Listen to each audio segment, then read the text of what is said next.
My wife, who has been unfaithful, recently fell into a state of panic and desperately begged me for forgiveness. However, I firmly believe that she must face the consequences of her actions. About 7 months ago, I uncovered the truth about her infidelity, a discovery that plunged me into a profound state of heartache. I experienced a range of emotions, including denial and deep pain, leading to moments where I desperately wished everything would just fix itself. The weight of this betrayal left me seriously depressed for an extended period. Despite my internal turmoil, I never confronted her directly about what I knew. I was a complete mess, and I suspect she must have realized that I had figured things out, yet she continued her behavior as if she didn't care. As time passed, about 2 to 3 months ago, I reached a breaking point. I was finished with it all, finished with her and with the marriage itself. I stopped caring and emotionally checked out of our relationship. I began to prepare myself for divorce and a new chapter in my life. To distance myself, I avoided my wife as much as possible and tried to stay out of the house whenever she was home. When she engaged me in conversation, I limited my responses to simple answers like yes, no, or maybe. I even left out the bills from my divorce lawyer, making it clear that I was serious about this change in our lives. It became increasingly evident that my wife knew I was preparing to end our marriage. Even our kids noticed the tension and asked me questions about it. In an effort to shield them from the hurt, I gave them a loving speech, reassuring them that sometimes grown-ups can't stay together anymore. My wife was actually present during this discussion, and her silence spoke volumes. I interpreted it as her tacit consent to the direction we were heading. Recently, I reconnected with a girl from my past, someone I had an undeniable chemistry with back in school. Let's call her Monica. We always had a flirtatious connection, filled with tension, but nothing ever materialized between us. Unfortunately, Monica and her family moved away before I could act on my feelings. I regretted that decision for years, but life carried on, and she faded from my thoughts. However, when I unexpectedly met her again, the chemistry was as strong as I remembered, and our conversation flowed effortlessly. She even asked me out, and I took the opportunity to explain my situation with my wife. I made it clear that I wanted to be officially separated before embarking on a new relationship, and Monica respected that. She handed me her number, encouraging me to call her as soon as I was free to pursue something new, expressing her excitement to reconnect.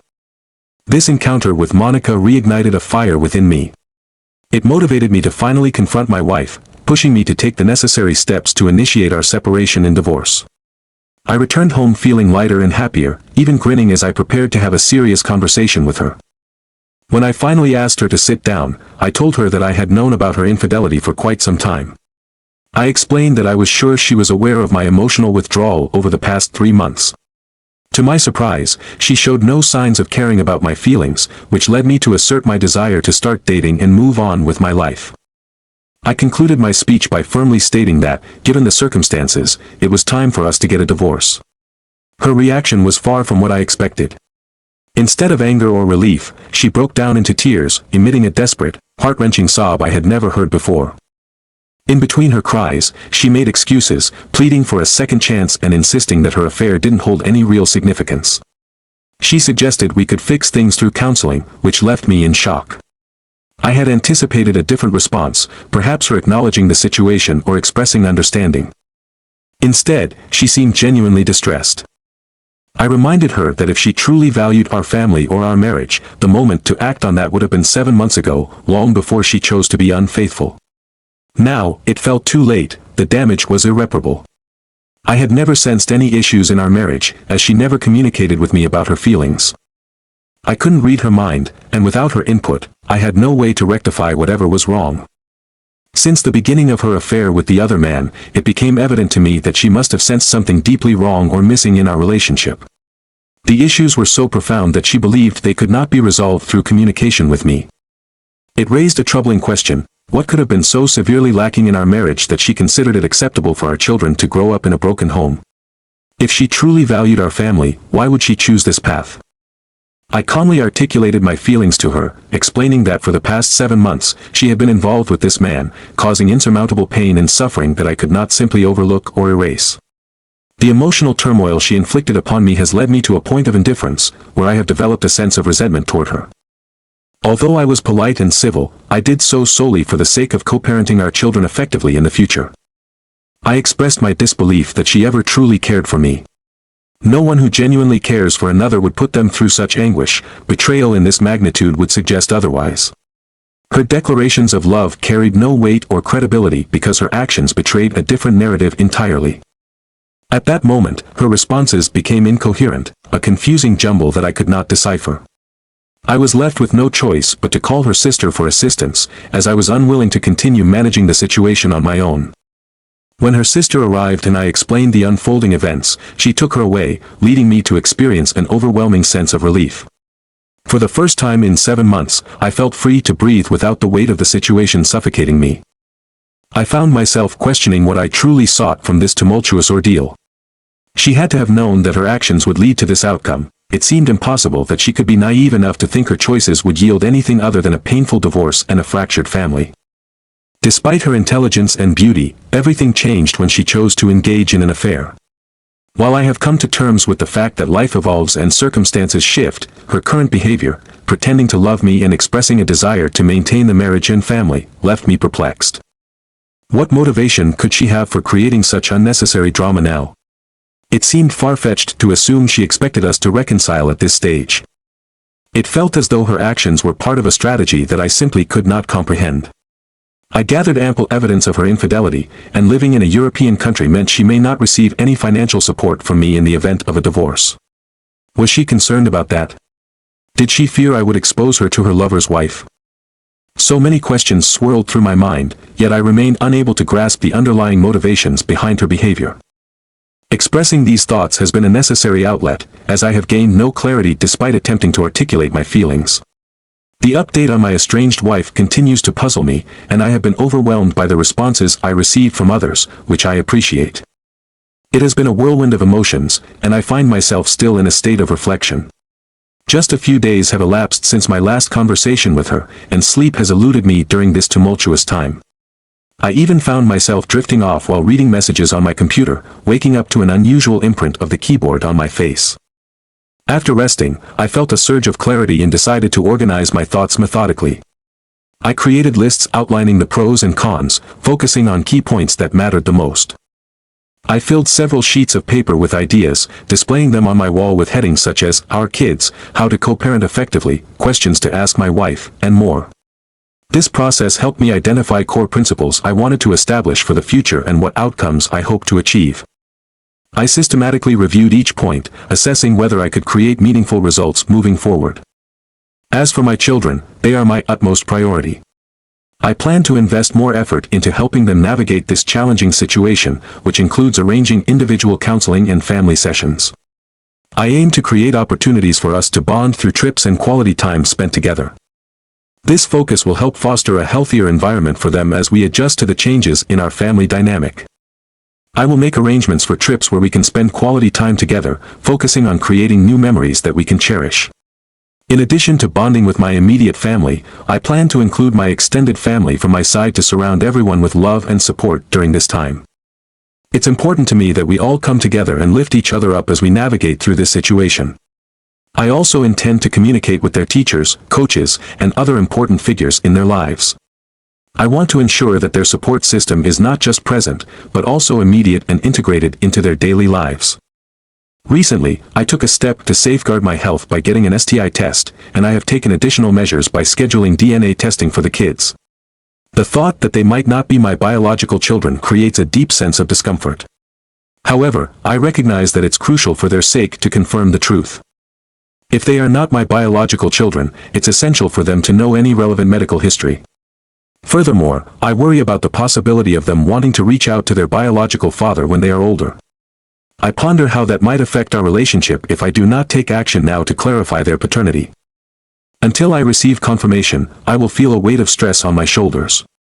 In preparation for discussing this with the kids, I first spoke privately with their therapists. Once I felt ready, we all came together to explain the situation in a careful and thoughtful manner.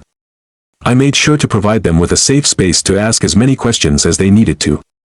I reassured them repeatedly, emphasizing that they could always come to me with anything on their minds.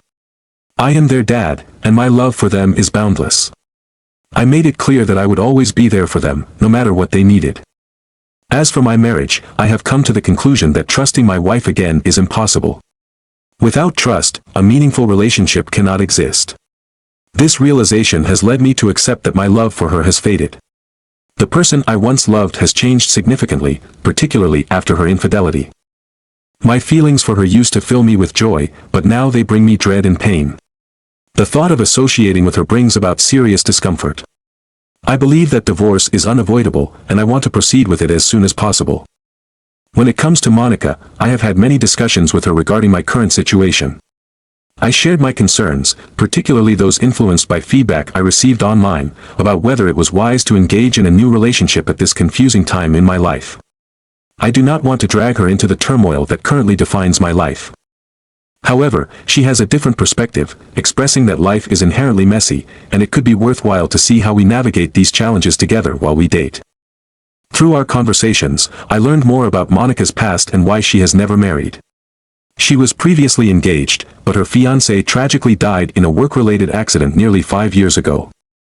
This loss had a profound impact on her life, and although she has gone on a few dates since then, she struggled to establish a meaningful connection with anyone. From her viewpoint, life is short, and taking risks is essential whenever genuine opportunities arise. I explained to her that I prefer to wait until my divorce is finalized before beginning anything new. I have no desire to cheat while I am still technically married. Monica understands and respects my position on this matter. Additionally, I voiced my concerns about how our relationship might be perceived publicly, particularly regarding the risk of her being labeled as a homewrecker. We mutually agreed to wait until my divorce is official before taking any further steps. I feel a strong connection to Monica, and the phone calls we share often feel like an emotional affair in my mind. Therefore, I decided not to contact her again until I have completed the legal separation process. We have agreed that I will focus on sorting out my affairs and will reach out to her once I am ready. Afterwards, we can evaluate where we stand and what direction we want to take. As I prepare for the meeting with my wife, I have written down principles that reflect the kind of person I strive to be. In this pivotal discussion, I will make every effort to embody the man I used to be before everything changed. I plan to remain calm throughout the conversation and aim not to be cruel, keeping in mind that the ultimate goal is to move forward with our lives. We need to establish a foundation for co-parenting our children as effectively as possible. I have prepared a list to guide this important conversation, focusing on how we can best support our kids through this transition. I prepared a thorough list of questions with the aim of understanding her perspective on the affair she had and what her plans were moving forward. I wanted to ensure that I approached this conversation honestly. I had no intention of being deceitful, nor did I want to give her any false hope about reconciliation simply to gain a postnuptial agreement or manipulate our divorce proceedings for personal gain. My decision was to act as fairly as possible throughout this process. I would ensure that all shared assets would be divided equally, and I committed to having a 50-50 custody arrangement for our children. Even though she had treated me poorly, I refused to let her actions dictate my behavior. I aimed to conduct myself in such a way that I could feel proud of my choices today, tomorrow, and even 20 years from now. I harbored deep feelings of resentment towards her for the pain she inflicted upon me and our family. Yet, alongside that anger, I held on to the fond memories of the good times we had shared and the love I felt for our children, who are the result of our life together. I recognized the importance of remembering her for the joyful moments we experienced, rather than fixating solely on her betrayal. Holding on to hate would only weigh me down, so I understood the necessity of forgiving her to allow myself to move forward. Reflecting on our marriage before her infidelity, it had been genuinely fulfilling. We had a vibrant sexual relationship, shared a significant amount of quality time, and seldom argued. We willingly sacrificed for one another, fostering a strong bond. Up until the day I uncovered her unfaithfulness, I believed that we communicated openly, and I thought she felt the same. However, her actions shattered that perception. When Saturday arrived, I went to see her. Her sister had previously warned me that she was not doing well, and she was right. When I saw my soon-to-be ex-wife, I was taken aback. She looked dreadful. Her eyes were bloodshot, her face was swollen, and her hair was disheveled. It was as if she had shrunk in size. I could tell she had not been sleeping or eating properly during that difficult week. As we all sat down together, I noticed that she was shaking, almost uncontrollably. Strangely, I felt a calmness within myself. While I recognized her suffering, it did not evoke a loving response in me.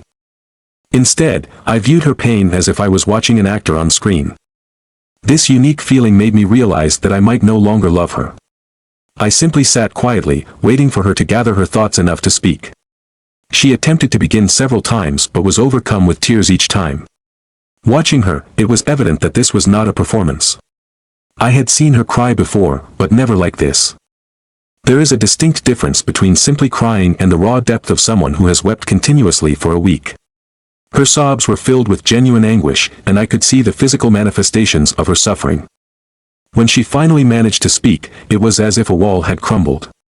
She apologized repeatedly, and surprisingly, she did not try to justify her actions or shift the blame onto me. Her sister, sitting nearby, was also in tears. At times, she scolded my wife, making it clear that she had warned her about the potential consequences of her actions. I learned that her sister had experienced a similar situation with her own fiancé a year prior, which had evidently influenced my wife in a way I had not anticipated. It became clear that my wife's infidelity stemmed from a midlife crisis triggered by her sister's experience. She had developed a crush on someone else and felt unable to resist the temptation. She convinced herself that she was still happy in our marriage and believed she deserved this brief escape. In her mind, she thought I would support her decision if I knew how content she felt at that time. She thought the affair would be something temporary, expecting that we would return to our happy family life once it was over. It didn't cross her mind that I might find out about her betrayal until I began to emotionally detach from her. During our conversation, she revealed that she had ended the relationship with the other person about a month and a half ago. She seemed to realize that the excitement had faded. When I examined her phone, I found that she had blocked him. After unblocking him, old messages from as far back as a month and a half started flooding in. It appeared that while she had been attempting to reinvigorate our marriage, I had shown little interest in reconnecting until that moment when I chose to confront her. Up to that point, she had been convinced that we would find a way to be together again and emerge from this ordeal stronger than before. However, as she looked into my eyes during our conversation, I could see that reality was beginning to dawn on her. I confronted her about the situation, and in that moment, she seemed to realize that this might be the end of our relationship. It hit her hard, like a ton of bricks. I looked her in the eyes and tried to understand what was going through her mind. I asked her what made her think it was acceptable to hurt us, to hurt our children. I recognized the selfishness in her actions, and it became clear that, as many had pointed out, the answers I sought would never come. There is no justifiable reason for cheating, and because of that, I knew I would never receive an answer that made sense. Despite the pain, I found some closure. I was able to express just how deeply she had hurt me, the incredible pain that now filled my heart. I made sure she understood that the fault rested entirely on her shoulders. Our marriage was broken because of her choices, and our children would have to grow up in a home that was shattered. In a strange way, this acknowledgement brought me a sense of peace. She had been doing her research, reading everything she could about how to repair a marriage after infidelity. She even prepared a detailed timeline of events and a confession that she signed, all laid out neatly for me. I chose not to read it, instead handing it over to my lawyer. She pleaded with me for a second chance, promising that she would do anything to make things right. But I was skeptical. I didn't believe her. Trust was gone, and nothing she said could bring it back. When she asked what she could do to fix everything, I pointed out that she was the one who broke it. If she didn't understand how to mend what she had shattered, how could I possibly provide her with a solution? I posed a question for her to consider. If she were in my shoes, what would she say? This sparked a back-and-forth discussion, and eventually, she admitted that if the roles were reversed, she likely wouldn't be able to forgive me either. I then shared that I had gotten an STI test and planned to have DNA tests done for the kids. This caused her to break down completely for about 20 minutes. She insisted that this was the only time she had ever cheated or done anything wrong. However, as we continued to talk, she conceded that I had every reason to doubt her, and that if our situations were switched, she would probably take similar precautions. I asked if the affair partner's wife was aware of the situation. She confessed that the woman did not know, and she agreed that she deserved to be informed. When I asked whether she should be the one to tell her or if I should do it, she begged me to consider reconciling if she took that step. I made it clear that I wasn't interested in reconciliation, but I also mentioned that coming clean would enable her to regain some respect in my eyes. She promised to tell the affair partner's wife and to go to HR to confess everything. Still, I couldn't shake the feeling of disbelief. She swore that she would never be with anyone else and that she would spend the rest of her life trying to win me back. While I remained silent, deep down I knew this was becoming redundant. At one point, she even suggested a one-sided open marriage, offering me access to all her communications and saying she would be available to me at all times.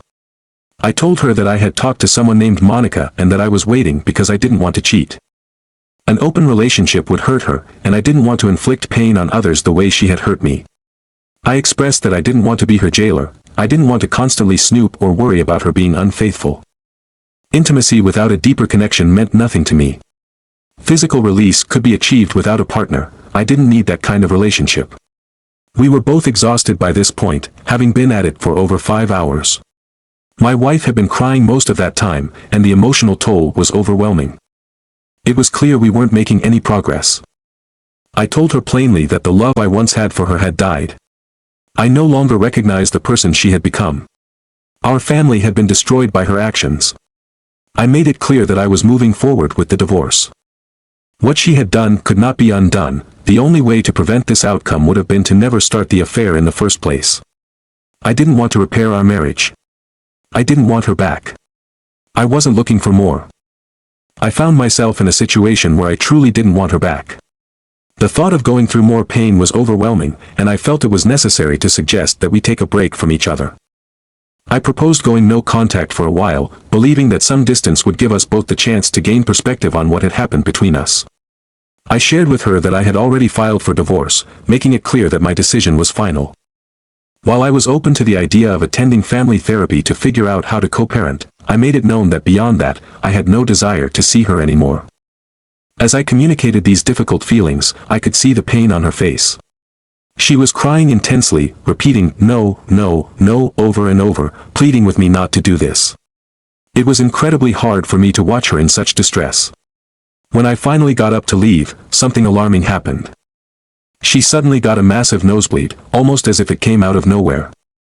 I saw her reaching for me, but before I could react, she passed out. In a moment of instinct, I rushed forward and caught her before she could fall to the ground.